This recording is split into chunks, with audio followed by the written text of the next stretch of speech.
بسم اللہ الرحمن الرحیم۔ السلام علیکم۔ پروگرام الکلام میں خوش آمدید۔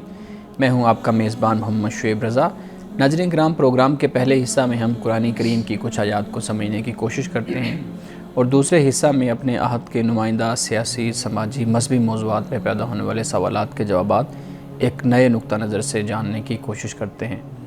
حسب سابق ہمارے ساتھ شریک گفتگو ہیں جناب محمد امانت رسول صاحب۔ امان صاحب، بہت شکریہ آپ کے وقت کا۔ میری معاونت کے لیے موجود ہیں مس نورین صاحبہ۔ Thank you so much madam. ناظرین کرام، آپ کی سکرین پہ ہمارا واٹس ایپ نمبر آ رہا ہوگا، آپ اپنے سوالات ہمیں بھیج سکتے ہیں، ہم انشاءاللہ آپ کے سوالات کو ضرور ایڈریس کریں گے۔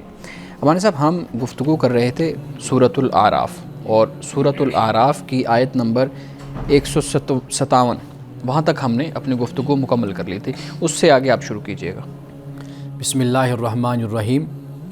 قل یا ایھا الناس، اے نبی صلی اللہ علیہ وسلم آپ کہہ دیجئے اے لوگو، انی رسول اللہ الیکم جمیعا، بے شک میں اللہ کا رسول تم سب کی طرف ہوں۔ وہ اللہ الذی لہ ملک السماوات والارض، کہ جس کی ملکیت یعنی جس کے لیے آسمانوں اور زمین کی بادشاہت ہے، اللہ کی ذات کے لیے۔ لا الہ الا ہوا یحیی و یمیت، نہیں معبود مگر وہ زندہ کرتا ہے اور وہ مارتا ہے۔ اب آیت کے اس حصے میں ایک تو یہ ہمیں بتا دیا کہ رسول اللہ صلی اللہ علیہ وسلم کی جو بعثت ہے یہ خاص زمانے اور خاص قوم کے لیے نہیں ہے، بلکہ سب انسانوں کی طرف آپ کو رسول بنا کر بھیجا گیا۔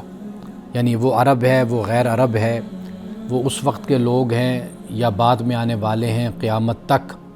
جس طرح رسول اللہ صلی اللہ علیہ وسلم نے فرمایا کہ میرا زمانہ اور قیامت یہ ایسے آپس میں ملے ہوئے ہیں، یعنی اب اس میں کوئی اور آنے والا نہیں ہے۔ یہ تو یہاں پر اسی بات کو بیان فرمایا کہ سب کی طرف مجھے رسول بنا کر اللہ نے بھیج دیا، اور پھر آگے فرمایا فآمنوا باللہ ورسولہ، اللہ پاک فرماتا ہے کہ ایمان لاؤ اللہ پہ اور اس کے رسول پر، جو رسول نبی امی، الذی یؤمن باللہ وکلماتہ، جو اللہ پہ ایمان لاتا ہے اور اس کے کلمات پہ، جو اللہ کے احکام ہیں ان پہ ایمان لاتا ہے۔ واتبعوہ، اور اس کی پیروی کرو، یعنی رسول اللہ کی پیروی کرو، لعلکم تہتدون، تاکہ تم ہدایت پاؤ۔ صحیح۔ مولانا صاحب، آپ نے گفتگو میں اس چیز کا ذکر کیا کہ رسول اللہ صلی اللہ علیہ وسلم تمام انسانوں کی طرف رسول بنا کر بھیجے گئے۔ ہمارے ہاں ایک ڈیبیٹ جنریٹ ہوتی ہے، جی رسول اللہ تمام مخلوقات کے رسول ہیں یا صرف انسانوں کے رسول ہیں؟ جیسے ہمارے ہاں مختلف مخلوقات ہیں، تو اس پہ آپ کے کیا رائے ہے؟ کیا رسول اللہ صلی اللہ علیہ وسلم تمام مخلوقات کی طرف رسول بنا کے بھیجے گئے ہیں؟ جن کے پاس عقل ہے ان کی طرف رسول اللہ صلی اللہ علیہ وسلم رسول ہیں، یعنی جو ذوی العقول ہے۔ ذوی العقول دو ہی مخلوق ہیں، ایک انسان ہے اور ایک جن ہے۔ ان دونوں کی طرف آپ کو رسول بنا کر بھیجا گیا۔ قرآن مجید نے ان دونوں کا ذکر بھی مختلف مقامات پر کیا ہے۔ یہ جو یہاں پر الناس فرمایا لوگو، یہ ایک خاص پیرائے میں اور خاص میسیج ہوتا ہے کہ آپ بشر تھے اور اسی بشریت کی بنیاد پر پھر عرب کے لوگ ہیں، تو قرآن کی آیت کا ایک اپنا پس منظر بھی ہوتا ہے، یعنی جہاں پر جس قوم سے گفتگو کی جا رہی ہے، بات کی جا رہی ہے، ان کو بتایا جا رہا ہے کہ تم سب کی طرف رسول اللہ صلی اللہ علیہ وسلم رسول بن کر آئے ہیں۔ صحیح۔ یہ رسول امی، یہ جو لفظ امی ہے، اس کو آپ بیان کیجئے گا کہ یہ اس کا کیا مطلب ہے اور ہم اس کو کیسے سمجھ سکتے ہیں آج کے دور میں، کیونکہ اس کی مختلف تشریحات ہیں، مختلف اس کے معنی بیان کیے جاتے ہیں اور اس کے اوپر ہمارے ہاں اختلاف بھی بہت زیادہ ہے۔ آپ اس سے کیا مراد لیتے ہیں؟ دیکھیے، تین معنی اس کے لیے گئے ہیں، وہ میں آپ کے سامنے رکھ دیتا ہوں۔ ایک تو یہ کہ رسول اللہ صلی اللہ علیہ وسلم امی تھے۔ امی سے مراد یہ ہے کہ آپ نے جو بھی سیکھا وہ براہ راست اللہ سے، یعنی وحی الہی سے آپ نے سیکھا، اللہ نے آپ کو علم عطا کیا۔ دنیا میں آپ کا کوئی استاد، کوئی معلم انسان نہیں ہے آپ کا۔ صحیح۔ ایک تو یہ اس کا معنی لیا جاتا ہے۔ دوسرا یہ ہے کہ مکۃ المکرمہ کو ام القریٰ کہا جاتا ہے، یعنی بستیوں کی ماں یا بستیوں کی بنیاد یا مرکز۔ اس حوالے سے بھی کہ رسول اللہ کا تعلق مکہ سے تھا، آپ کو مکی کہا گیا، آپ کو امی کہا گیا۔ تیسرا جو اس کا مطلب لیا جاتا ہے امی کا، وہ یہ ہے کہ جو وہاں کے رہنے والے لوگ ہیں، یعنی بنو اسماعیل، وہ حضرت اسماعیل کے بعد رسول اللہ صلی اللہ علیہ وسلم تک یہ جو زمانہ گزرا، اس میں کوئی نبی، کوئی رسول، کوئی کتاب نہیں اتاری گئی. تو یہ وہ عرصہ ہے. تو امی کا ایک مطلب یہ ہوتا ہے کہ جو پڑھے لکھے نہیں ہیں، جو کتاب والے نہیں ہیں، جن کی طرف کوئی رسول نبی نہیں آیا، تو ان کو امی. آپ یوں کہہ لیجئے کہ یہ ایک امتیازی وصف ہے جو قرآن پاک اہل مکہ کا بیان کرتا ہے کہ یہ امی ہے. لغوی معنی میں یہ لفظ قرآن پاک میں ان لوگوں کے لیے استعمال ہوا کہ جو ان پڑھ لوگ ہیں، لغوی معنی میں. لیکن اصطلاحی معنی جب ہم اس کا دیکھتے ہیں تو اس سے مراد اللہ تعالیٰ نے ایک امتیاز، ایک وصف اللہ نے ان لوگوں کا بیان کیا کہ ان کی طرف کوئی رسول اور نبی اس طریقے سے دھڑا دھڑ یعنی بڑی تعداد میں نہیں آئے ایک دوسرے کے بعد کہ جس طرح بنی اسرائیل میں آئے. تو بنی اسرائیل بنو اسماعیل کو عرب کے لوگوں کو کہتے تھے کہ یہ امی ہیں، یعنی وہ توہین اور تحقیر کے انداز میں کہتے تھے. لیکن قرآن پاک نے اس کو ایک وصف کے طور پر بیان کیا کہ بھئی یہ وہ لوگ ہیں کہ جن کی طرف کوئی کتاب اور کوئی رسول نہیں آیا. بنی حضرت اسماعیل آئے، حضرت اسماعیل کے بعد پھر رسول اللہ صلی اللہ علیہ وسلم تشریف اور امی سے یہ بھی تو یعنی اس کا ہم لے سکتے ہیں کہ آپ صلی اللہ علیہ وسلم چونکہ لکھنا پڑھنا نہیں اگر جانتے تھے تو یہ جو کتاب ان پہ نازل ہوئی ہے اس میں ان کا اپنا کوئی نہیں، یہ صرف اللہ تعالیٰ کی طرف سے ہے. جی اسی معنی میں ہم لیتے ہیں نا جو میں نے پہلے معنی بیان کیا کہ رسول اللہ صلی اللہ علیہ وسلم ایسے کہ جیسے ماں والے آپ کہہ لیجیے، امی سے مراد ماں والا. اچھا یہاں یعنی پہ اس طرح کہ جیسے آپ دنیا میں انسان آتا ہے تو پڑھا لکھا نہیں ہوتا، تو رسول اللہ صلی اللہ علیہ وسلم اس معنی میں امی تھے، اور جو علم تھا، جو حکمت تھی، جو کچھ بھی عطا کیا گیا وہ اللہ تعالیٰ کی طرف سے عطا کیا. جیسے میڈم نے بات کی، ہم بھی اپنی جو کتب ہیں، نصاب ہے، اس کے اندر یہ پڑھتے آ رہے ہیں کہ رسول اللہ صلی اللہ علیہ وسلم پڑھنا لکھنا نہیں جانتے تھے. پھر تو ایک ذہن میں یہ بھی اعتراض پیدا ہو سکتا ہے کہ معاذ اللہ رسول اللہ صلی اللہ علیہ وسلم جب اصحاب رسول کو قرآن کریم لکھوایا کرتے تھے تو پھر جب آپ پڑھنا لکھنا نہیں جانتے تھے تو وہ کیسے اتھینٹیکیشن اس کی ہوتی تھی کہ یہ ٹھیک لکھا ہے یا نہیں لکھا؟ مطلب یہ ایک ذہن میں چیز پیدا ہو سکتی ہے. دیکھیے میں نے پہلے اس کا جواب دیا کہ رسول اللہ صلی اللہ علیہ وسلم کو جو بھی علم اور تعلیم اور جو کچھ بھی ملا وہ اللہ سبحانہ و تعالیٰ کی طرف سے آپ کو عطا کیا گیا. تو پھر ہم یہ تو نہ کہیں کہ آپ نہیں جانتے تھے. باقی دیکھیے ایک غیر نبی جس ذرائع اور وسائل سے علم حاصل کرتا ہے، رسول اللہ صلی اللہ علیہ وسلم کا وہ ذریعہ اور وسیلہ نہیں ہے. بالکل صحیح. اللہ سبحانہ و تعالیٰ کی طرف سے آپ کو تعلیم دی گئی. یہ ایک معنی میں نے آپ کو بیان کیا کہ امی سے یہ معنی مفہوم مراد لیا گیا. ہمارے ہاں علماء نے یہ بھی لیا ہے. باقی دیکھیے قرآن کی حفاظت کی جو ذمہ داری ہے وہ اللہ سبحانہ و تعالیٰ نے لے رکھی ہے، اور قرآن مجید صرف لکھنے کا محتاج نہیں تھا، قرآن مجید تو عملاً نافذ کر دیا گیا نا. صبح و شام، دوپہر، نماز، تہجد، ہر وقت قرآن کی تلاوت ہو رہی ہے، لوگ لکھ رہے ہیں، لوگ پڑھ رہے ہیں، ایک دوسرے کو سنا رہے ہیں. تو لہٰذا صرف یہاں تک بات نہیں رہ جاتی کہ بھئی قرآن لکھوایا یا نہیں لکھوایا، اگر لکھوایا تو خدا نخواستہ کیا ہو گیا. تو یہ بات جو ان سی ہے، اور اس پر بھی علماء نے بہت کام کر کے رکھا ہوا ہے اور یہ بتایا ہے کہ اس وقت جو لکھنے کا طریقہ کار تھا وہ کیا تھا، اور کس طریقے سے ان لوگوں کے ہاں اس کا رواج بھی موجود تھا کہ وہ لکھتے تھے اور باقاعدہ طور پر ان کو سمجھ تھی اس بات کی. صحیح. جی اب اس سے آگے جو فرمایا وَمِن قَوْمِ مُوسَىٰ أُمَّةٌ يَهْدُونَ بِالْحَقِّ وَبِهِ يَعْدِلُونَ، اور موسیٰ کی قوم میں ایک گروہ ایسا بھی ہے جو حق کی مطابق رہنمائی کرتا ہے اور اسی کے مطابق انصاف کرتا ہے. یعنی ایک گروہ کا ذکر کیا، یعنی بڑی تعداد کے لوگ نہیں ہیں، یہ تھوڑے سے لوگ ہیں، امت ہے، تھوڑے سے لوگ ہیں. یہ کیا کرتے ہیں؟ یہ حق کے مطابق رہنمائی بھی کرتے ہیں اور یہ انصاف بھی کرتے ہیں. یہ یہاں پہ ذکر ہو گیا گویا کہ حضرت موسیٰ علیہ السلام کی قوم میں جو اکثریت تھی وہ اسی طرح کی تھی جسے ہم کہتے ہیں لائی لگ قسم کی تھی، نافرمانوں کی اس طرح دیکھا بس اسی طرف چل اسی پڑے. کے پیچھے چلے. اور نافرمان بھی بالکل آپ کہہ سکتے ہیں. ان کا جو یہ سفر ہے، یہ جو اسفار ہیں، اگر ان میں دیکھیں تو یہ بڑے یعنی بھیانک قسم کے جرائم میں مبتلا ہو گئے. یعنی کہیں پر ایسی قوم سے ملے کہ جو جہاں پہ بدکاری تھی، آزادی تھی، تو وہاں پر بدکاری میں مبتلا ان کے ہو ساتھ گئے. مل گئے، ان کے ساتھ مل گئے. کہیں پر کوئی بدعنوانی تھی تو ان میں شامل ہو گئے. رجحان منفی باتوں کی طرف اور بے راہ روی کی طرف اور حد اعتدال سے تجاوز کرنے کی طرف بہت زیادہ ان کا رجحان تھا. تھوڑے سے لوگ تھے جسے قرآن پاک بیان کرتا ہے کہ جو رہنمائی بھی کرتے ہیں اور پھر جو ہدایت عدل کی اور انصاف کی بات بھی کرتے ہیں. جی. اب اس کے بعد دیکھیے یہاں پر اثنتئی عشرہ 12 گھرانوں کی تقسیم کو قرآن پاک نے یہاں پر بیان کیا ہے. فرمایا وَقَطَّعْنَاهُمْ اثْنَتَيْ عَشْرَةَ أَسْبَاطًا أُمَمًا، اور ہم نے ان کو 12 گھرانوں میں تقسیم کر کے انہیں الگ الگ ہم نے گروہ بنا دیا. اب یہ جو گروہ بنانا ہے یہ کوئی منفی بات نہیں ہے، بلکہ یہ حکمت کے تحت قبائل بن گئے، خاندان بن گئے، یہ گروہ بن گئے. اور پھر فرمایا وَأَوْحَيْنَا إِلَىٰ موسیٰ، اور ہم نے موسیٰ کی طرف وحی کی اِذِ اسْتَسْقَاهُ قَوْمُهُ، کہ جب موسیٰ کی قوم نے پانی مانگا، اضرب بعصاک الحجر، کہ وہ فلاں چٹان پر اپنی لاٹھی کو مارو. موسیٰ علیہ السلام سے کہا فانبجست منہ اثنتا عشرۃ عینا، اور پھر اس کے بعد 12 چشمے پھوٹ نکلے وہاں سے.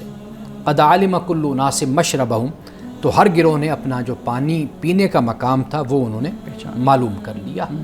وظللنا علیہم الغمام، اور پھر فرمایا کہ ہم نے ان پر بادلوں کا سایہ کر دیا. وانزلنا علیہم المن والسلوى، اور پھر ہم نے ان پر من و سلوہ ہم نے اتارا. اور پھر کہا کلوا من طیبات ما رزقناکم، کھاؤ طیبات سے جو ہم نے تم کو عطا کیا. وما ظلمونا ولکن کانوا انفسهم یظلمون، اور نہیں انہوں نے ہم پر ظلم کیا. یا اللہ پاک فرماتا ہے یعنی ہمارے ساتھ انہوں نے کیا زیادتی کرنی تھی، انہوں نے کیا ہمارا نقصان کرنا تھا. فرمایا ولیکن کانوا انفسهم یظلمون، لیکن وہ اپنے اوپر ظلم کرتے تھے. ناظرین کرام، یہاں وقت ہوا چاہتا ہے ایک بریک کا، ہمارے ساتھ رہیے گا.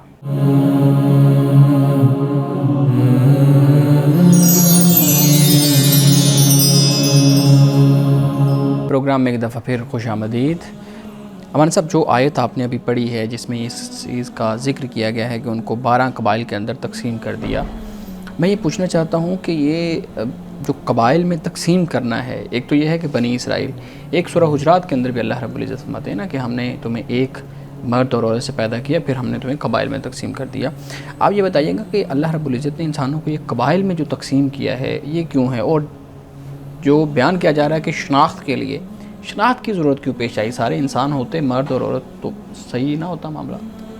جو یہ تقسیم ہے نا، ایک تو سماجی ضرورت ہوتی ہے پیش نظر، اور دوسری بات جو تنوع ہوتا ہے نا، یہ تنوع بھی ایک حکمت کے تحت سوسائٹی میں، سماج میں اور کائنات میں اللہ سبحانہ و تعالیٰ نے رکھا ہے. اگر یہ تنوع نہ ہو نا، یکسانیت جو ہے یہ کبھی بھی انسان کے لیے مسائل کو حل کرنے کا باعث نہیں بنتی. تنوع ایسی چیز ہے کہ جس کے ذریعے سے انسان مسائل کو مختلف رخ سے، مختلف پہلوؤں سے اور مختلف آسپیکٹ سے دیکھتا اور ان کو حل کرتا ہے. یعنی اسی لیے آپ دیکھ لیجئے کہ اس کائنات میں کتنا تنوع، ورائٹی کائنات میں پائی جاتی ہے. انسانوں میں بھی اسی طرح کی ورائٹی ہے، ہر چیز کے اندر. آپ انسان کو دیکھ لیجئے، اس کا مزاج، اس کی طبیعت ہر لحاظ سے مختلف ہوتا ہے. اس کی جسمانی طاقت مختلف ہوتی ہے، اس کی ذہنی صلاحیت مختلف ہوتی ہے. یہ ساری چیزیں تنوع میں ہیں. تو لہٰذا یہ تنوع اس لیے ہے کہ انسان اپنے مسائل، جو گوناگوں مسائل ہوتے ہیں اور مختلف مسائل ہوتے ہیں، ان مسائل کو حل کرنے کی صلاحیت اپنے اندر رکھے. یعنی ایک مسئلہ ہے، مثال کے طور پر میں اس مسئلے کو حل نہیں کر سکتا، اس مسئلے کو آپ حل کر سکتے ہیں. بہت سے مسائل ایسے ہوتے ہیں کہ میں آپ سے تعاون لیتا ہوں، آپ مجھ سے تعاون لیتے ہیں، ہم ایک دوسرے سے تعاون کر کے آگے بڑھتے ہیں. تو اسی طریقے سے معاشرے چلا کرتے ہیں. تو قرآن پاک نے اسی پس منظر میں اسی بات کو بیان کیا ہے. صحیح. تو ہمارے ہاں آج کل کاسٹ، ذات اور یہ الفاظ بھی استعمال ہوتے ہیں. ہم یہ کہہ سکتے ہیں کہ یہ جو ذاتیں ہیں، یہ جو کاسٹ سسٹم ہے، یہ خدا کی طرف سے بنایا گیا ہے.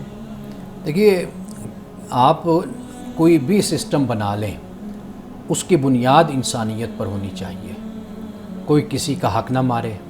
قرآن پاک نے جیسے بیان کر دیا لِتَعَارَفُوا إِنَّ أَكْرَمَكُمْ عِندَ اللَّهِ أَتْقَاكُمْ، تاکہ تم ایک دوسرے کو پہچانو، اور جو معیار ہے خدا کے ہاں زیادہ عزت پانے کا وہ زیادہ تقوی ہے.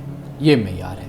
آپ کچھ بھی بنا لیجئے. نہیں، یہ ذاتیں پھر انسان بناتے ہیں. میں وہی عرض کر رہا ہوں نا جی، اس کا سیاسی پس منظر بھی ہوتا ہے، اس کا سماجی پس منظر بھی ہوتا ہے، اس کا علاقائی پس منظر بھی ہوتا ہے. اس پر اسلام کوئی پابندی نہیں لگاتا. آپ کس ذات سے تعلق رکھتے ہیں، آپ کا قبیلہ کون سا ہے، آپ کا خاندان کون سا ہے، آپ کس جگہ سے تعلق رکھتے ہیں، آپ ایک پوری تاریخ لے کر چل رہے ہوتے ہیں، اور وہ صدیوں پر محیط تاریخ ہوتی ہے. اس بنیاد پر ان چیزوں کی مخالفت کرنا یا ان کو ختم کرنے کی بات کرنا یہ غیر فطری انداز ہوتا ہے۔ اصل چیز یہ ہے کہ اسلام جو آپ کو ایک کامن اصول دیتا ہے، آپ ان اصولوں کو آپ اختیار کیجئے کہ جسے قرآن پاک نے بیان کر دیا۔ اب یہ کاسٹ سسٹم کی شعیب صاحب نے بات کی، تو رشتے ناطے کرتے ہوئے آج کے دور میں تو کافی کم ہو گیا ہے اس کا طریقہ، لیکن پہلے تو بہت کہتے تھے برادری سے باہر رشتہ نہیں کرنا۔ پھر یہ بھی ہوتا ہے کہ جیسے ہندوؤں میں تھا، انہوں نے تو یعنی کہ ان کی کیٹیگریز تھی، اوپر سے نیچے آتے تھے 1 2 3 کر کے، جبکہ ہمارے یہاں اللہ تعالیٰ نے تقویٰ کو معیار قرار دیا ہے۔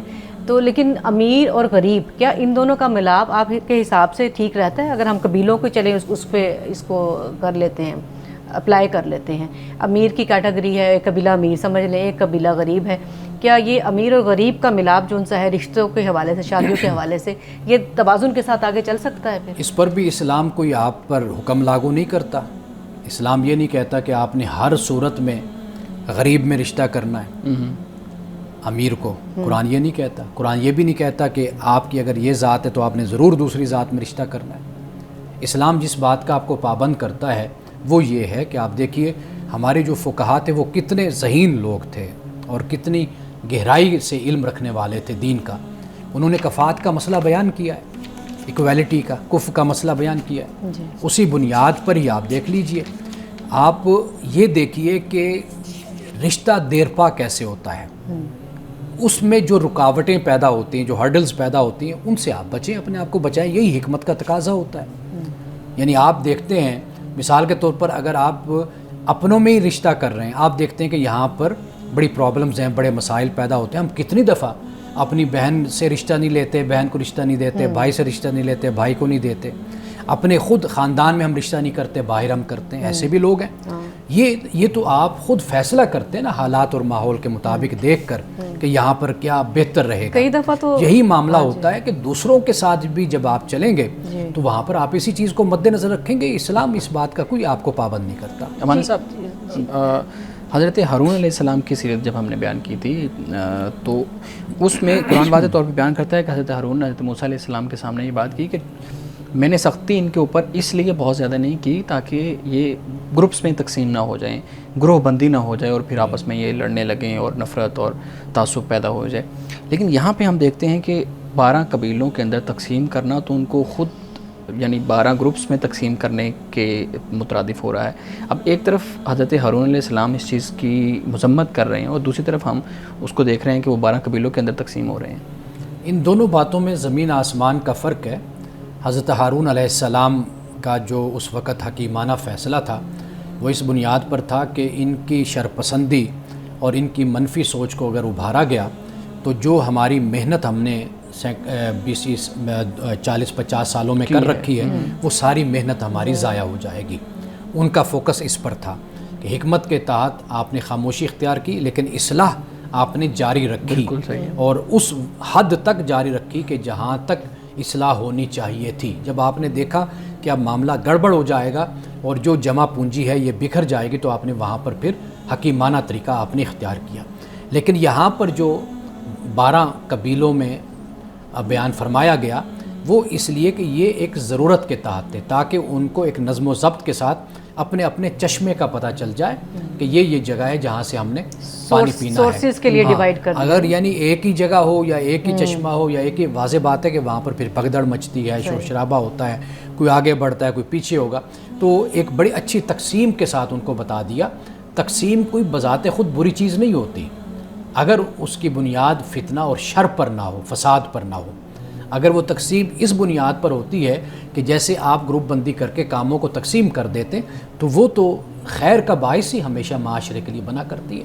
بالکل ٹھیک ہے، بالکل ٹھیک ہے۔ جی امان صاحب اگلی آیت بتائیں گے۔ بلکہ اگر آپ کا سوال آپ کو سوال کرنا چاہ رہے تھے بیچ میں، مطلب یہی بات میں کری تھی کہ سہولت اور آسانی ہے نا کہ سورسز جو ان سے ہیں وہ ڈویژن ان کی ہو جاتی ہے اور افراتفری اور وہ جو دشمنی کا ماحول ہے وہ بھی نہیں ہوتا۔ اس سے پہلے جو شادی کا مسئلہ ہم ڈسکس کر رہے تھے کہ جو ذات پات کا معاملہ ہوتا ہے، ہاں جی، اس میں ایک سوال یہ تھا کہ کئی دفعہ دیکھنے میں یہ آتا ہے کہ امیر کے ساتھ غریب، امیر اگر لے کے جاتا ہے نا کسی غریب کا رشتہ اپنی پسند سے تو وہ اس کو ایڈجسٹ کر لیتے ہیں، لیکن اگر کسی طریقے سے کسی بچے نے صرف اپنے والدین کو زبردستی منوا لیا، کسی غریب بچی کا رشتہ لے لیا تو اس کے والدین اسے ایڈجسٹ نہیں ہونے دیتے اور بچی بھی پھر مینٹلی اور ایموشنلی ہر طریقے سے اسپریس ہوتی جاتی ہے. تو اس وقت یہ سمجھ آتی ہے کہ جیسے ایک مثال دیتی ہے کہ اونٹوں والوں سے وہی لا لگاتے ہیں جن کے دروازے جو ان سے وہ ان کی بلند ہوتے ہیں, بڑے ہوتے ہیں. تو یہ چیز اس طریقے سے میں دیکھ رہی ہوں کہ قبیلے. یہ آپ نے بہت اچھا مسئلہ بیان کیا ہے, اگر وقت ہے تو ہم اس پر بات کر لیتے ہیں. پلیز. یہ سوال بہت اہم ہے کیونکہ میرے پاس جتنے بھی کیسز آتے ہیں بچیوں کے اور جو اپنے سسرال سے تنگ ہوتی ہیں, پریشان ہوتی ہیں, اس کی وجہ اکثر طور پر یہی ہوتی ہے کہ وہ مال دولت اور ان کی جو ایک لیوش لائف ہوتی ہے اس کو دیکھ کر وہ متاثر ہوتی ہیں اور امیر خاندان کے بچے سے شادی کر لیتے ہیں. جب وہ شادی ہو جاتی ہے, نکاح ہو جاتا ہے, تو پھر جو اس کے نتائج کانسیکوینسز سامنے آتے ہیں وہ بڑے بھیانک ہوتے ہیں. میں نے ایسے بچیوں کو نفسیاتی مریض بنتے ہوئے بھی دیکھا ہے, پریشانیوں میں بھی دیکھا ہے, تنہائی کی زندگی بھی کاٹتے ہوئے دیکھا ہے کہ اب ان کو ساس ہے خاص طور پر وہ قبول نہیں کرتی, یا سسر ہیں یا پورا سسرال ہے, دیور ہیں, جیٹھ ہیں, تو بڑے مسائل ان کے لیے اس حوالے سے پیدا ہوتے ہیں. تو میں وہی عرض کر رہا ہوں کیا کہ یہاں پر جو بنیادی بات ہے وہ یہی ہے کہ ہمیں جذبات سے ہٹ کر یہ جو ایک محبت کا ایک بھوت سوار ہوتا ہے اس سے بالکل علیحدہ ہو کر ہمیں دیکھنا چاہیے کہ ہم جو قدم اٹھانے جا رہے ہیں اس کے کانسیکوینسز, اس کے نتائج کیا ہوں گے کہ جو ہمیں بھگتنے پڑیں گے. تو اگر یہ سب کچھ مد نظر رکھ کر فیصلہ کیا جائے تو پھر امید ہے کہ یہ جو پریشانیاں ہیں یہ پھر پیدا نہیں ہوں گی. بالکل صحیح ہے. ناظرین کرام, یہاں وقت ہوا چاہتا ہے ایک بریک کا, ہمارے ساتھ رہیے گا.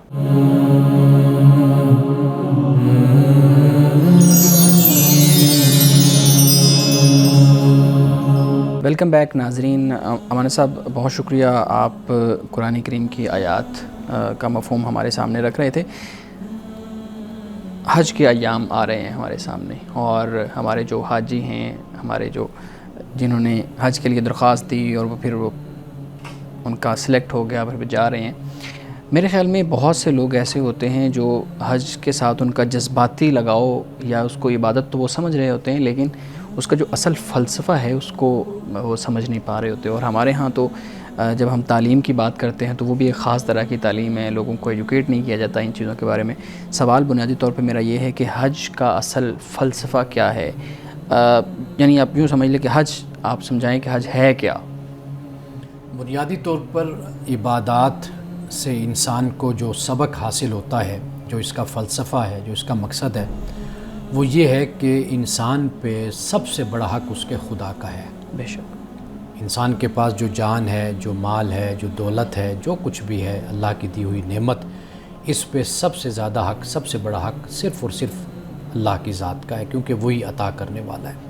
اس کے بعد پھر باقی لوگوں کا حق ہوتا ہے, جیسے والدین ہیں, بیوی بچے ہیں, بہن بھائی ہیں, ان کا حق پھر بعد میں ہوتا ہے.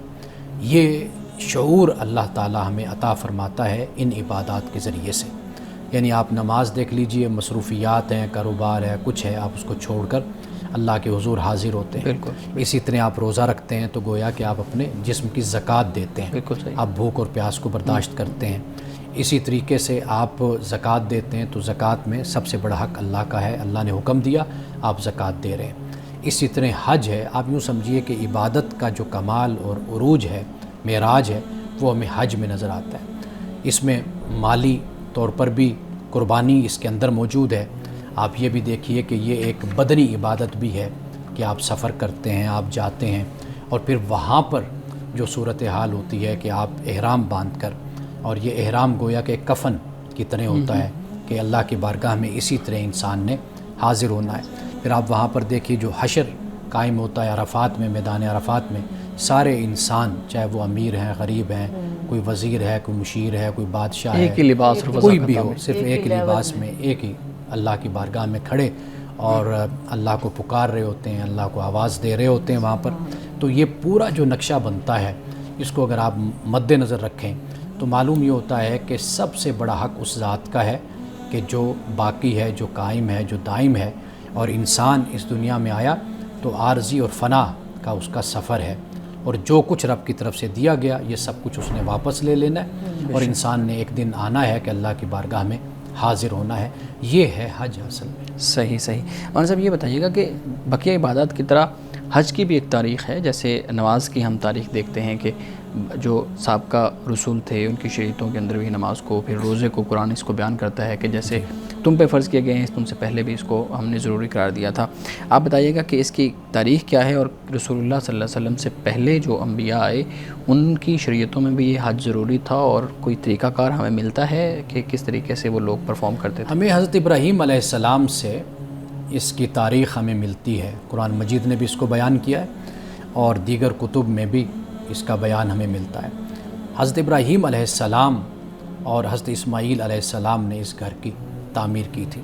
قرآن پاک بیان کرتا ہے ان اول بیت وضع للناس للذی ببکۃ مبارکا وہدی للعالمین، کہ یہ سب سے پہلا گھر ہے اللہ کا جو تعمیر کیا گیا لوگوں کے لیے، اور یہ گھر وہ ہے کہ جو بکہ میں بنایا گیا۔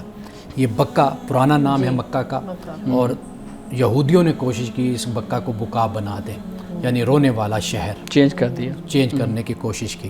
اور اسی طرح بیت ایل کا لفظ بھی ہمیں ملتا ہے تورات میں، یہ اصل میں بیت ایل سے مراد اللہ ہے، اور بیت ایل یعنی بیت اللہ۔ اور جو بیت المقدس ہے یہ تو بہت بعد میں پھر تعمیر ہوا، بنائیے، تو اس لیے سب سے پہلا گھر اللہ کا جو بنا عبادت خانہ وہ یہی بیت اللہ بنا۔ قرآن پاک ہمیں اسی بارے میں بتاتا ہے۔ حضرت ابراہیم علیہ السلام آپ جانتے ہیں کہ یہ جد امجد ہیں، اور بنی اسرائیل حضرت ابراہیم سے اسماعیل ہیں، اسحاق ہیں، پھر اس کے بعد جو سلسلہ نبوت اور رسالت سارا چلتا ہے، اور یہاں سے ہمیں معلوم ہوتا ہے کہ یہ جو گھر ہے بنیادی طور پر یہ سب کی توجہ کا مرکز رہا ہے۔ بالکل صحیح ہے۔ یہ بھی بتائیے گا کہ یہ جو آپ نے ذکر کیا کہ وہ کعبہ جو خدا کا گھر ہے وہ مکہ کے اندر تعمیر ہوا، جو آج کل ہم نام شہر کا لیتے ہیں، یہ جزیرہ نما عرب کے اندر ہی کیوں بنایا گیا؟ یہ صرف اللہ رب العزت کا حکم تھا، یا اس کی کوئی معاشرتی یا آپ کہہ لیں کہ سیاسی یا سفارتی جغرافیائی اس کی بھی اہمیت بھی تھی؟ یہ اللہ سبحانہ و تعالیٰ کا حکم تھا حضرت ابراہیم علیہ السلام کو۔ حضرت ابراہیم علیہ السلام کے ایک بیٹے وہ فلسطین اس طرف حضرت اسحاق، اور حضرت اسماعیل علیہ السلام کو یہاں پر جزیرہ عرب میں آباد کیا گیا۔ تو یہ اللہ سبحانہ و تعالیٰ کا حکم تھا، اس کے مطابق حضرت ابراہیم علیہ السلام نے اپنے دونوں بیٹوں کو جدا جدا علاقوں میں آباد فرمایا تھا۔ صحیح ہے، لیکن بہت سے لوگ، میرا پوچھنے کا مطلب یہ تھا کہ بہت سے لوگ اس کو بیان کرتے ہیں جغرافیائی جو اس کی اہمیت ہے اس کو، کہ یہ چونکہ دنیا کے سینٹر میں ہے، میپ ہمارا ٹھیک نہیں بنا، ہمارے ہاں جو میپ ہے وہ غلط ہے، اصل میں لوگ مسلمانوں کو سائڈ پہ کرنا چاہ رہے ہیں، تو یہ درمیان میں ہے، جب سورج غروب ہوتا ہے یا سورج طلوع ہوتا ہے تو پھر اس کی بھی اہمیت بیان کی جاتی ہے۔ دیکھیے ساری القریٰ جو مکہ کو کہا گیا وہ اسی بنیاد پر ہی کہا گیا کہ شہروں کا مرکز، بنیاد۔ اس حوالے سے سیرت نگاروں نے، مورخین نے بہت سی باتیں بیان کی ہیں، لیکن جو میں نے آپ کو بات بیان کی وہ قرآن مجید سے اور جو اسلامی مستند ذرائع کہہ لوں اس سے ہمیں یہی معلوم ہے۔ مولانا صاحب یہ جو حج اس وقت مسلمان کر رہے ہیں، جو بھی طریقے ہیں حج کے ارکان ہیں، تو اس سے قبل جو اسلام سے قبل جو حج کرتے تھے، ہاں جی، ان کے یہاں بھی یہی تمام طریقے تھے یا کچھ فرق تھے حج کے پرفارمنس؟ طریقہ کار عبادت کا یہی موجود رہا ہے، یعنی نماز دیکھیے، نماز بھی اسی طریقے سے موجود تھی، روزہ بھی اسی طریقے سے موجود تھا، تعداد کی کمی بیشی یہ اپنی جگہ پر، لیکن یہ ہے کہ بہرحال یہ جو عبادات ہیں یہ پہلی امتوں میں اسی طرح سے رائج تھی اور اسی طریقے سے ہی چلتی تھی۔ لیکن یہ جو برہنہ حج کرتے تھے اس میں ان کی کیا حکمت تھی؟ کہ ایسے بہت سی ان میں توہمات آپ کہہ لیجیے یا بدعقیدگی آپ کہہ لیجیے ان کے اندر پیدا ہو گئی۔ جب اللہ کے حکم سے، اللہ کے دین سے انسان ہٹتا ہے تو پھر جو بھی انسان کا خیال ہوتا ہے، جو انسان گھڑتا ہے، جو بناتا ہے، افتراء کرتا ہے، وہ پھر اسی طریقے سے ہی چیزیں وجود میں آتی چلی جاتی ہیں، رسومات، بدعات، رواجات وجود میں آتے ہیں۔ ایک صرف یہ نہیں تھا، قرآن مجید نے اس کو بھی تو بیان کیا نا کہ حج جب کر کے آتے ہیں تو پھر اپنے گھر کے دروازے سے اندر نہیں آتے، پھر گھر کے پچھلے بیک سائڈ سے دیوار پھلانگ کر گھر میں آئیں گے، بدل کے آئیں گے۔ کیوں کہتے ہیں کہ بھئی ہم جب گئے تھے تو گناہ گار تھے، اور جب اب واپس آئیں تو گناہوں سے صاف ستھرے ہو کر آئیں، تو لہٰذا پھر ہم اس راستے کو کیوں راستہ ہی تبدیل کرنا کہ جہاں سے ہم، حالانکہ اللہ نے اس کے بارے میں قرآن نے کہا کہ بھئی کوئی حکم تمہیں نہیں نازل کیا، کچھ بھی اس کے بارے میں نہیں بتایا۔ جب اللہ کی بتائی ہوئی راہ سے انسان بھٹکتا ہے نا تو پھر اسی طرح کی چیزیں وہ پھر گھڑتا چلا جاتا ہے، بناتا چلا جاتا ہے۔ صحیح۔ یہ بتائیے گا استطاعت کا جو لفظ ہمارے ہاں استعمال کیا جاتا ہے کہ حج کی استطاعت ہونا، ہم سمجھتے ہیں حج کی استطاعت صرف پیسے کے ذریعے ہی ہے، اگر آپ کے پاس پیسہ ہے تو اس کا مطلب ہے کہ آپ پہ حج فرض ہو چکا ہے اور اب آپ نہیں کریں گے تو گناہگار ہو جائیں گے. یہ جو استطاعت کا لفظ ہے یہ کس کس چیز کو یہ گہراؤ اس کا کر رہا ہے, یعنی یہ کس کس چیز, کون کون سی چیز اس کے اندر آتی ہے؟ دیکھیے ایک تو یہ بات ہے کہ آخر اس نے حج پہ جانا ہے. پہلے زمانے میں آپ کو معلوم ہے کہ حج کئی مہینوں پر مشتمل ہوتا تھا, سفر کے 6 مہینے سال 2 سال لگ جایا کرتے تھے, لوگ جاتے تھے.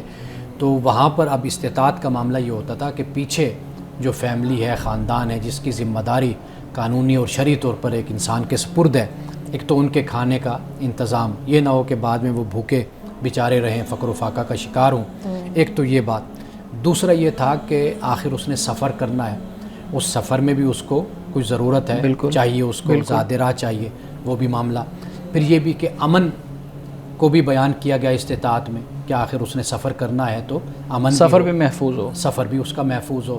اور پھر یہ بھی بیان کیا جاتا تھا کہ جہاں وہ جا رہا ہے یا گزر کر کہیں جانا ہے, کوئی ظالم جابر حکمران بادشاہ ایسا نہ ہو کہ جو اس کی جان کا دشمن بنے, اس کے مال کا دشمن بنے.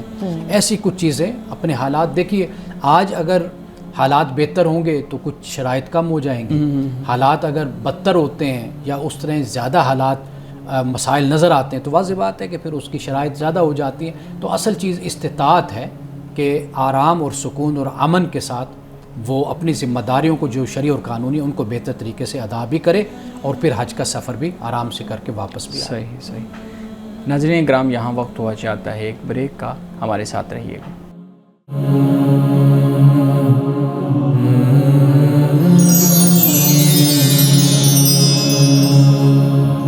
ویلکم بیک ناظرین. امان صاحب, ہم حج پہ گفتگو کر رہے تھے. آپ نے استطاعت کی بات کی. اب استطاعت کے اندر ہمارے ہاں بہت زیادہ ویریشنز ہیں, مطلب کوئی کچھ سمجھتا ہے, کوئی کچھ سمجھتا ہے. مثال کے طور پہ ایک شخص کے پاس ایک بڑا پلاٹ ہے, بڑی اس کی قیمت ہے, کروڑوں میں اس کی قیمت ہے, اچھی گاڑی ہے اس کے پاس, اچھا لباس ہے, مطلب ایک اچھی بہت آسودگی والی زندگی گزار رہا ہے. اب اس کے پاس پیسے بھی ہیں کہ وہ حج کر سکے, لیکن باقی ضروریات بھی ہیں, باقی اس کا کاروبار بھی ہے, معاملات بھی ہیں. اب وہ کاروبار چھوڑ کے جائے گا تو پھر پیچھے سے مسئلہ ہو جائے گا. تو اب اس صورت میں آپ کیا سجیسٹ کرتے ہیں؟ اس کے لیے پہلے حج کرنا ضروری ہے یا اس کے لیے پہلے اچھی گاڑی لینا یا مزید اچھا پلاٹ لینا ضروری ہے؟ دیکھیے بات یہ ہے کہ جو فرض ہے وہ فرض ہے, اور جو ایک آسائش ہے, سہولت ہے, وہ آسائش اور سہولت ہی ہے. اور ہمیشہ آسائش اور سہولت کو دوسرے نمبر پر رکھا جاتا ہے. یعنی مثال کے طور پر ایک شخص ہے اور اس کے پاس سونا پڑا ہوا ہے یا اس کے پاس گاڑیاں کھڑی ہوئی ہیں, لیکن کھانے کے لیے اس کے پاس کچھ نہیں ہے. تو واضح بات ہے کہ وہ پہلے یہی کوشش کرے گا کہ میں اپنے کھانے کا انتظام کروں.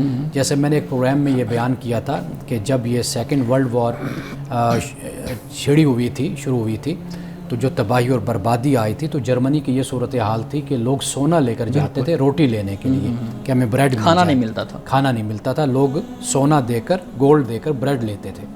تو واضح بات ہے کہ انسان کی ضرورت جو ان سے ہوتی ہے وہ بنیادی ہوتی ہے. اسی طرح جو فرض ہوتا ہے انسان کی, جو ذمہ داری ہوتی ہے وہ پہلے نمبر پر ہوتی ہے. یہ آسائشیں اور نعمتیں ہیں. جب انسان اتنا محتاج ہو جائے کہ وہ ضرورت کا بھی محتاج ہو جائے, وہ بھی پوری نہ ہو رہی ہے, تو حج کا حکم ختم ہو جائے گا اس سے, کیونکہ اب وہ صاحب استطاعت نہیں رہا. اور جب وہ آسائش اور سہولت کے لیے پیسہ رکھتا ہے تو اب اس پر حج اس بنیاد پر فرض اور لازم ہوگا. اگر دوسری شرائط بھی ساتھ پوری ہو رہی ہیں جو ہم پہلے بیان کر چکے ہیں تو واضح بات ہے کہ اب وہ پہلے حج کرے گا. اچھا ٹھیک. مولانا صاحب آخری چیز, میڈم آپ کی طرف بھی آتے ہیں, یہ بتائیے گا کہ ہمارے ہاں لوگ پیسے جمع کرتے رہتے ہیں, اب تو حج بھی بہت زیادہ مہنگا ہو گیا پاکستانی جو ہے کرنسی کے مطابق, تو اب لوگ پیسے جمع کرتے رہتے ہیں, بیچاری ساری سے زندگی پیسے جمع کرتے ہیں, اور پھر جب آخری عمر کا حصہ ہوتا ہے تو وہ حج کرنے جاتے ہیں, اور پھر اس کی وجہ سے وہاں پہ بڑے مسائل ہوتے ہیں. جیسے آپ کو یاد ہوگا پچھلے سال حج پہ بہت زیادہ اموات ہوئیں, گرمی کی وجہ سے, انفراسٹرکچر کی وجہ سے, یہ لوگوں کو معلومات نہ ہونے کی وجہ سے, ان کی جسمانی طاقت نہ ہونے کی وجہ سے. آپ کیا سجیسٹ کرتے ہیں؟ ہمارے ہاں پاکستان میں یہ بڑا رجحان ہے کہ وہ ریٹائرمنٹ کے بعد یا آخری عمر میں 60-65 سال کی عمر میں حج کرنے کے لیے جو لوگ جاتے ہیں, آپ سجیسٹ کرتے ہیں کہ ان کو جانا چاہیے؟ دیکھیے یہ لوگوں کا ذوق ہوتا ہے, ایک محبت ہوتی ہے, وہ یہ چاہتے ہیں کہ ابھی ساری زندگی ہم حاضری نہیں دے سکے, آپ صلی اللہ علیہ وسلم کی بارگاہ میں حاضر نہیں ہوئے, اللہ کا گھر نہیں دیکھا, تو وہ اپنی کمائی سے جوڑ کر آخری عمر میں حج کے لیے, عمرے کے لیے جاتے ہیں. یہ ان کی محبت ہے, ان کا ذوق ہے. ہم اس پر کسی طرح کی کوئی پابندی, لیکن ہم دیکھتے ہیں نا اموات بھی تو ہو رہی ہیں نا. دیکھیے اب اس پہ آپ غور کیجئے کہ کس ملک کے لوگ زیادہ وہاں پر وفات پاتے ہیں یا ان کے ساتھ حادثات پیش ہوتے ہیں. اصل چیز یہ ہے کہ جب آپ ایک بہتر ٹریننگ کے ساتھ، تربیت کے ساتھ اپنے لوگوں کو بھیجیں گے تو وہاں پر پھر اس طرح کے مسائل نہیں ہوگے. اور اگر آپ سعودی حکومت کو دیکھیں، وہ اپنی طرف سے آخری حد تک پورا انتظام بہت خوبصورت انتظام کرتے ہیں. یہ نہیں ہے کہ ہم اس میں، آپ دیکھ لیجئے جہاں پر 40-50 لاکھ لوگ اگر پہنچا ہوا ہوگا تو کیا صورتحال ہوتی ہے. اگرچہ مزید گنجائش ہوتی ہے کہ انتظام کو بہتر کیا جائے، لیکن بہرحال وہ کرتے ہیں. تو ہم یہاں سے اپنے لوگوں کو کوشش کریں کہ ہم ان کو اچھا ٹرین کریں، اچھی تربیت دیں ان کو، اور اچھے طریقے سے ان کو بتائیں ہر چیز. ہم جو ان کو بھیج دیتے ہیں ایسے ہی اللہ کے سہارے پر کہ وہاں پر جائیں، بس وہ پھر جو کچھ بھی ہے وہاں پر دیکھ لیا جائے گا، تو یہ جو رویہ، اس سے بڑے پھر واقعات اور حادثات رونما ہوتے ہیں. ٹریننگ سے یاد آیا، ہم لوگ جو میں خود اس کی گواہ ہوں، عمرے پہ گئی، ہمارے پاکستانی بہن بھائی بڑے ٹرینڈ ہے مانگنے میں وہاں پہ، کیونکہ وہ بچے کو بون میں لیا ہوا ہے اور یہ کہ یعنی کہ ایک دفعہ ہم سے ملے کہ ہمارا تعلق کراچی سے اور پیسے کھو گئے ہیں ہم سے، آپ ہماری مدد کریں. ہم نے مدد کر دی. اگلے دن ہم گزر رہے ہیں، دیکھا وہ کسی اور فیملی کے پاس کھڑے ہیں. ایک یہ طریقہ کاروبار بنا لیا کہ جاتے ہیں عمرہ یا حج کے لیے، پھر وہاں جا کے لوگوں کے پیچھے پیچھے مالی مدد کے لیے، یہ بھی ہمارے پاکستان کا نام بدنام کر رہے ہیں ایسے لوگ. تو اس حوالے سے بتائیے. ایسے لوگ پکڑے گئے ہیں اور پاکستانی حکومت نے اب ان پر جسے کہتے ہیں نظر رکھنا شروع کر دی ہے. اور ابھی بھی کچھ ماہ پہلے یہ بہت سے لوگ، بہت سے گروہ ایسے پکڑے گئے ہیں کہ جو صرف اس مقصد کے لیے UAE جاتے ہیں یا سعودیہ جاتے ہیں یا دیگر ممالک میں جاتے ہیں. اچھا مان صاحب، یہ خواتین کے اگر ایام حج کے دوران شروع ہو جائیں تو پھر وہ اپنے حج کے تمام اراکین میں سے کس طریقے سے ان کو کیا چیزیں ہیں جو پرفارم کر سکتی ہیں اور کیا چیزیں جو نہیں کر سکتی؟ دیکھیے، ایک ہے طواف سے منع کیا گیا ہے کہ وہ طواف نہیں کر سکتے، یعنی اس حالت میں طواف نہیں کر سکتے اس حالت میں. دوسرے نمبر پہ نماز ہے. ٹھیک ہے، وہ واضح بات ہے، پاکستان میں بھی ہوں، کسی بھی جگہ پر ہو تو وہ نماز نہیں ادا کرتی. ان دنوں میں ان کو رخصت حاصل ہے. یہ 2 کام ہیں کہ جن سے منع کیا جاتا ہے. باقی یہ ہے کہ آپ یوں سمجھ لیجئے کہ اگر وہ اس دوران پاک ہو جاتی ہیں، نہا لیتی ہیں، دھو لیتی ہیں، تو اس کے بعد اب ان کے پاس اگر وقت ہے تو جو عبادت اختیار میں ہے وہ ادا کر سکتی ہیں، تو وہ اس وقت میں اس کو ادا کر لیں. صحیح. مولانا صاحب حدیث مبارکہ بیان کیجیے گا. آج کی حدیث ہے صحیح مسلم سے، فرمایا کہ جو کسی کو نیکی کا راستہ دکھائے اسے ویسا ہی اجر ملے گا جیسا اس عمل کرنے والے کو ملتا ہے. یعنی جو شخص نیکی کا راستہ دکھاتا ہے، نیکی کے راستے پہ جو چلے گا، راستہ دکھانے والا بھی ویسے ہی اجر اور ثواب کا مستحق بنے گا جیسے اس راستے پر چلنے والے کو اجر اور ثواب ملے گا. ناظرین کرام، اس دعا کے ساتھ اپنے پروگرام کا اختتام کریں گے. اللہ رب العزت حسن کلام اور تاثیر کلام عطا فرمائے، ہماری زبان کی گروں کو کھول دے اور سننے والوں تک خیر کا پیغام پہنچے. اجازت دیجیے، خدا حافظ.